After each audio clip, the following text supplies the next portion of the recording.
శ్రీ దాదాజీ గారి దివ్యలీలలు అనంతములు. వారలా ఎందుకు చేస్తున్నారో తెలుసుకొనడం మానవులకు వీలు కానే కాదు.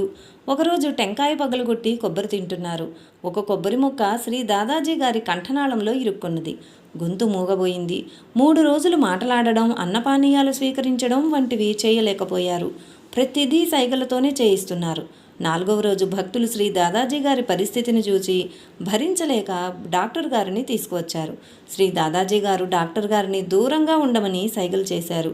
డాక్టర్ గారు దూరంగా జరగగానే శ్రీ దాదాజీ గారు పెద్దగా దగ్గారు. వెంటనే కొబ్బరి ముక్క గొంతులో నుండి నోటి ద్వారా బయటపడింది. భక్తులందరి బాధ నివారణ అయింది.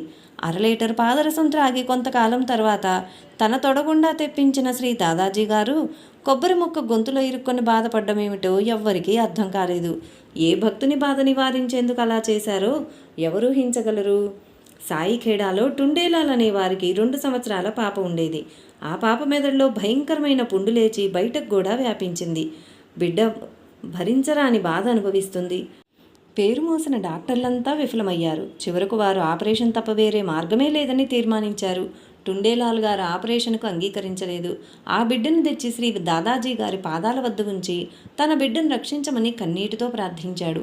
పరమదయాళువైన శ్రీ దాదాజీ గారు ఒక పిడికెడు ఊది అగ్నిహోత్రం నుండి తీసి ఆ బిడ్డ తలకు కట్టమని ఆజ్ఞాపించారు.